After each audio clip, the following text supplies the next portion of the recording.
अस्सलाम वालेकुम स्टूडेंट्स। आज हम पांचवें टेंस पास्ट इंडिफिनिट टेंस के बारे में पढ़ेंगे। पास्ट इंडिफिनिट टेंस, जिसको उर्दू में फ़ेल माजी मुतल्लिक़ कहते हैं, अगर किसी जुमले में किसी काम का करना या होना गुज़रे हुए ज़माने में शुरू होकर उसी ज़माने में ख़त्म हो जाए तो ऐसे जुमलों को फ़ेल माजी मुतल्लिक़ में शुमार किया जाता है। तो इसकी पहचान क्या है? फ़ेल माजी मुतल्लिक़ के जुमलों का अंग्रेज़ी में तर्जुमा करने के लिए हर किस्म के सब्जेक्ट के साथ फ़ेल यानी कि वर्ब की दूसरी फॉर्म इस्तेमाल की जाती है, ख्वाह फ़ाइल वाहिद हो या जमा। याद रखें कि फ़ेल माजी मुतल्लिक़ में फ़ेल की दूसरी फॉर्म ही इस्तेमाल की जाती है, यानी कि पास्ट इंडिफिनिट टेंस के जो सादा जुमले हैं उनमें वर्ब की दूसरी फॉर्म इस्तेमाल होगी। एग्ज़ाम्पल देख लेते हैं। हमने दूध पिया था। ये पिया था ने उर्दू जुमले के लास्ट में ज़ाहिर कर दिया। ये पास्ट इंडिफिनिट टेंस का जुमला है। इसकी इंग्लिश ट्रांसलेट क्या होगी? I drank milk. ड्रैंक जो है ड्रिंक की सेकंड फॉर्म है।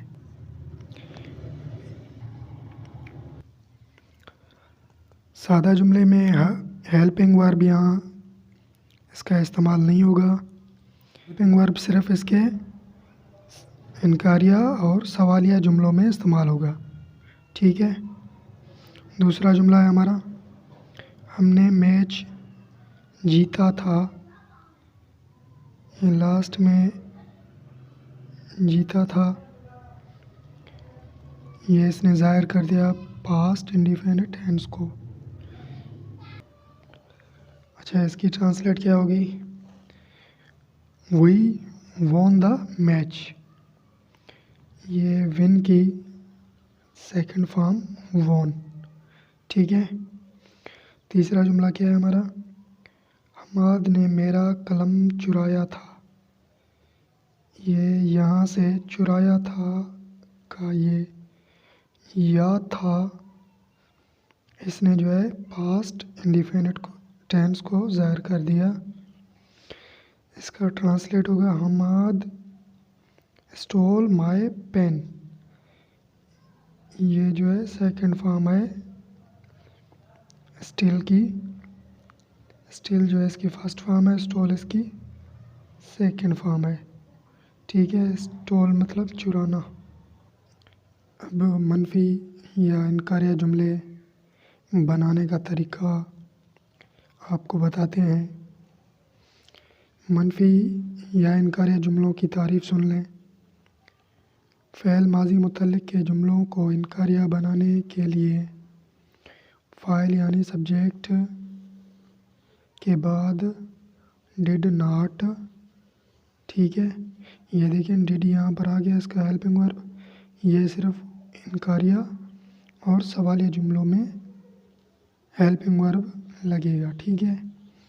और फिर फ़ेल यानी वर्ब की पहली फॉर्म इस्तेमाल की जाती है। इनकारिया और सवालिया जुमलों में वर्ब की पहली फॉर्म लगेगी।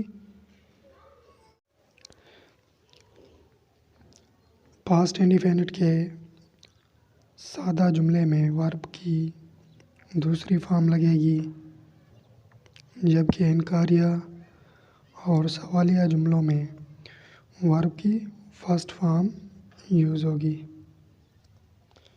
ठीक है। एग्ज़ाम्पल, वो नहीं आया। यहाँ इस नहीं ने ज़ाहिर कर दिया कि ये इनकारिया जुमला है पास्ट इंडिफिनिट टेंस का, और आया या आया था इसने लास्ट में ज़ाहिर कर दिया कि पास्ट इंडिफिनिट टेंस से ताल्लुक़ रखता है। इसका इंग्लिश ट्रांसलेट क्या होगा? ही डिड नॉट कम। ये यहाँ पर ये देखिए इनकारिया जुमले में नॉट आ गया, किसके साथ? हेल्पिंग वर्ब डिड के साथ। हेल्पिंग वर्ब डिड हमारा इनकारिया और सवालिया जुमलों में लगेगा। और ये कम जो है ये फर्स्ट फॉर्म है, ठीक है। हम जो है इसकी मीनिंग है आना, ठीक है। ये फर्स्ट फॉर्म है। ये जो पास्ट इंडिफिनिट टेंस के इनकारिया और सवालिया जुमले हैं उनमें फ़ेल की फर्स्ट फॉर्म इस्तेमाल होगी, ठीक है। दूसरा जुमला हमारे पास, तुमने कलम नहीं दिया।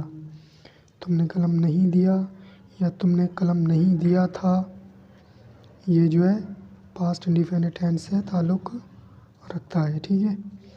इसकी ट्रांसलेट क्या होगी इंग्लिश में? You did not give me a pen. ये गिव मतलब देना, ठीक है। ये नॉट ने ज़ाहिर कर दिया ये इनकारिया जुमला है, और डिड इसके साथ क्यों लगा? क्योंकि ये पास्ट इंडिफिनिट टेंस का हेल्पिंग वर्ब है, ठीक है, जो कि हमेशा इनकारिया और सवालिया जुमलों में लगेगा। तीसरा जुमला हमारे पास, हारिस नहीं खेला। खेला या खेला था, ठीक है। ये जुमले के आखिर में ज़ाहिर हो तो समझें कि ये जुमला पास्ट इंडिफिनिट टेंस को ज़ाहिर करता है। इसकी ट्रांसलेट होगी हारिस डिड नॉट प्ले। अच्छा, आखिरी जुमला हमारे पास क्या है? उसने मुझे कहानी नहीं सुनाई। ये नहीं ने ज़ाहिर कर दिया ये इनकारिया जुमला है, और सुनाई या सुनाई थी ये लास्ट में ज़ाहिर हो तो समझें कि ये पास्ट इंडिफिनिट टेंस का जुमला है, ठीक है। इसकी इंग्लिश ट्रांसलेट होगी he did not tell me a story, ठीक है। ये नॉट के साथ हेल्पिंग वर्ब डिड लगेगा, ठीक है। टेल जो है सुनाना या बताना की फर्स्ट फॉर्म है, ठीक है। अच्छा, आगे हमारे पास सवालिया जुमले बनाने का तरीका देखते हैं। फ़ेल माजी मुतल्लिक़ के जुमलों को सवालिया बनाने के लिए फ़ाइल सब्जेक्ट से पहले डिड जो हमारा हेल्पिंग वर्ब है लगा दिया जाता है, और फ़ाइल के बाद फ़ेल यानी वर्ब जो हमारा वर्ब काम होता है उसकी पहली फॉर्म इस्तेमाल करते हुए जुमले के आखिर में सवालिया निशान, ठीक है, क्वेश्चन मार्क लगा दिया जाता है, ठीक है। यानी कि सवालिया जुमले में भी जो हमारा सब्जेक्ट है उससे पहले डिड लगेगा और वर्ब की पहली फॉर्म लगेगी और लास्ट में क्वेश्चन मार्क लगेगा, ठीक है। एग्जाम्पल देख लेते हैं। नंबर 1, क्या उज़्मा ने खाया? ये क्या ने ज़ाहिर कर दिया कि ये सवाल पूछ रहा है, किस ज़माने में सवाल पूछ रहा है? उज़्मा ने खाया। ये पास्ट इंडिफिनिट टेंस के ज़माने में सवाल पूछ रहा है, ठीक है। इसका इंग्लिश क्या होगा? डिड उज़्मा ईट। उज़्मा एक सब्जेक्ट है, ठीक है, इसके साथ हेल्पिंग वर्ब डिड लगेगा जो सब्जेक्ट से पहले लगेगा, ठीक है। डिड उज़्मा ईट। ईट हमारी फर्स्ट फॉर्म है, ठीक है, वर्ब की, लास्ट में क्वेश्चन मार्क।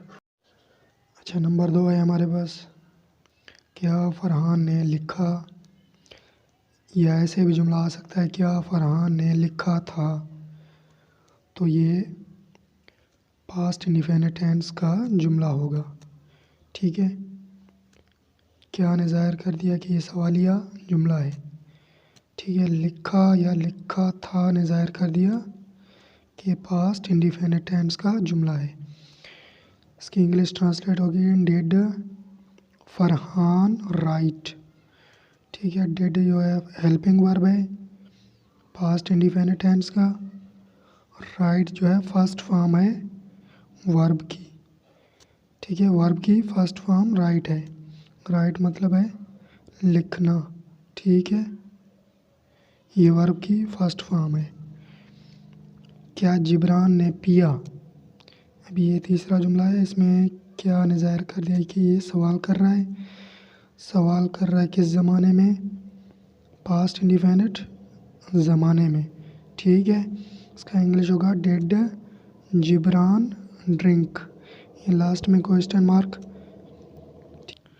ठीक है, चौथा जुमला है हमारे पास, क्या ज़फ़र ने मुर्गा खाया। सवाल पूछ रहा है, इसमें क्या लगेगा और किस ज़माने में पूछ रहा है, पास्ट इंडिफिनिट ज़माने में ये सवाल पूछ रहा है। तो पास्ट इंडिफिनिट टेंस का जो है हेल्पिंग वर्ब डिड है, जो सवालिया और इनकारिया जुमलों में लगेगा। Did Zafar eat first form of verb the chicken, last में क्वेश्चन मार्क। ठीक है, तो दोस्तों ये था आज का हमारा 5वां टेंस। उम्मीद है आप अच्छी तरह समझ गए होंगे। मिलते हैं अगले टेंस के साथ। अल्लाह हाफ़िज़।